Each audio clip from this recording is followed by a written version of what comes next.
It's October 19th at 8:15 p.m. and I took the Seroquel on Tuesday the 17th in the morning sometimes, probably around 7 a.m. And I've been up all day, a lot of body pain, and I feel a lot better at this moment right now, thanks to a conversation with my brain twin and a conversation with him yesterday. I don't know where I'd be without him. And I'm going to take some Seroquel tonight. I took 2 last night and maybe 1 in the middle of the night. The day before in the morning I took, I don't know how many, maybe 3 or 4, which knocked me out for all day and all night pretty much. So tonight I will see if I can sleep with just 1. So much is happening, so much is being processed, and I wish that in the worst of the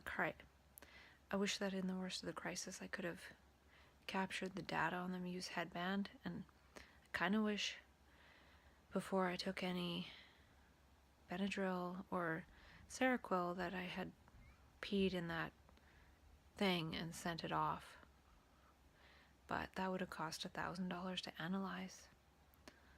So maybe next time. So I hope the worst of it's over.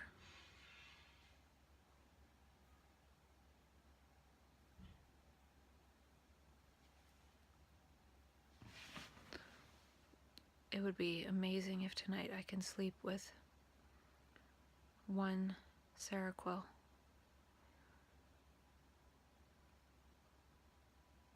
It's the falling asleep that's the trouble. I feel like I can see a lot of things while I'm laying there sleeping. I can see like a portal. I'm watching different people and things happening, and I don't know if that's astral travel or lucid dreaming or what. I don't think it's lucid dreaming. It's like looking into a pond and seeing different things happening that you wouldn't see if you didn't put your face into the pond. It's really strange. And that's the part that I think scares my body, is that remote viewing, and then coming back from the remote viewing makes my heart freak out and make me feel like I need to end my life or something. Because I think the body is freaked out by consciousness leaving the body. Yeah, so much has happened, and I wish I had the courage to talk about it on video while it's happening, but I like to talk about insights, but I'm not really feeling the urge to talk about all the strangeness that gets processed in these lower states of consciousness, because I don't really want to collapse those into possibilities. I want to completely negate them and drop them. Whereas the ones that I talk about, I like to think of them as possible, perhaps. So, yeah, I don't know. I don't see this as a failure. If I'm able to get through this and that suicide program stops and I can be back on micronutrients only, then it's a pretty big success. The main thing was staying out of the hospital.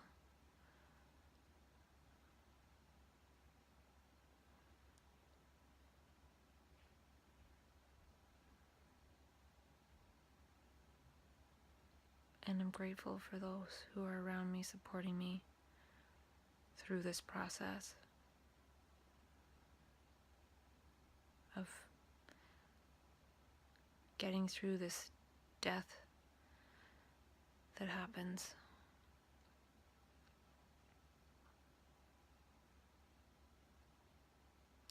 I don't need to die, I need to sleep. And sometimes this death thing prevents me from sleeping. So by taking Seroquel, I go to sleep, and what really needs to happen happens, which is sleep. And I'm talking in a way that might lessen the magnitude of what I've been through these last couple weeks. It's been very, very, very challenging.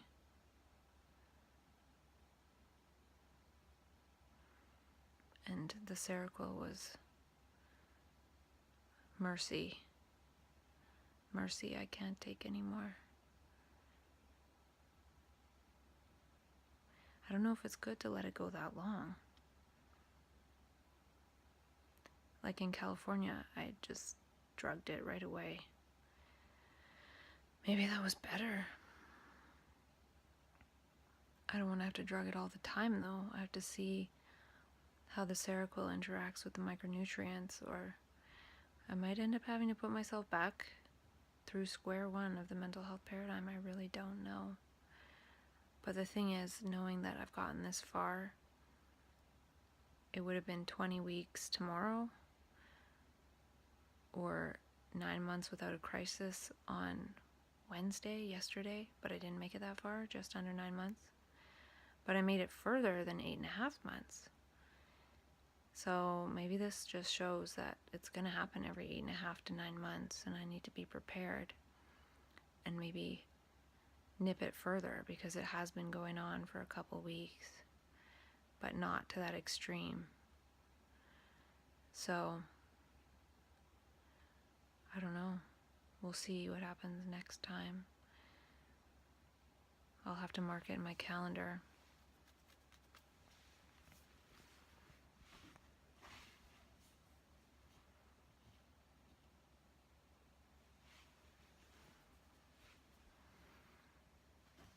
And if I'm able to get through it, then I won't create the story of she went off her meds and killed herself. I don't want to create that story. Universe, that's not the story I want to create. Okay? I wanted to create being on micronutrients only, but I failed to create that. But maybe I'm creating the story that one can be on micronutrients daily and then take whatever PRNs one needs when necessary to get through this pain.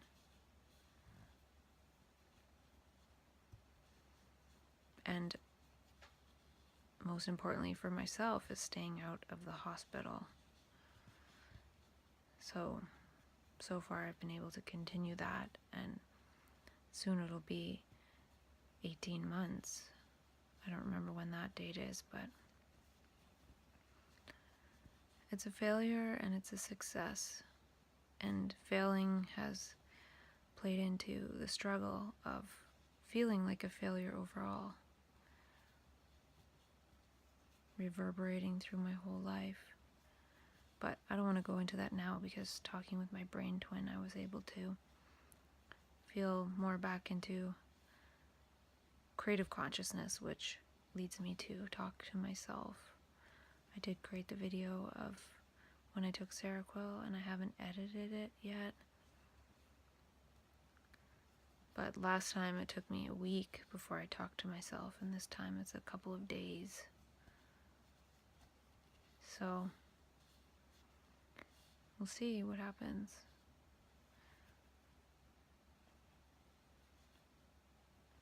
The main thing is sleeping.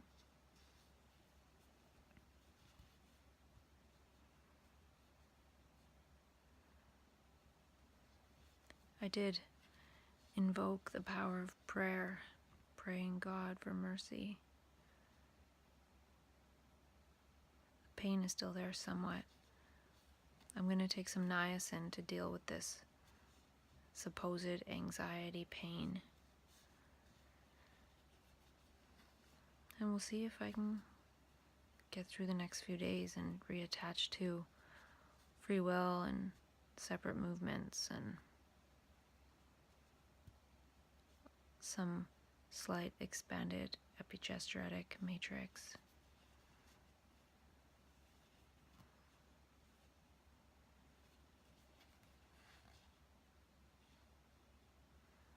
Doing laundry would be a good thing.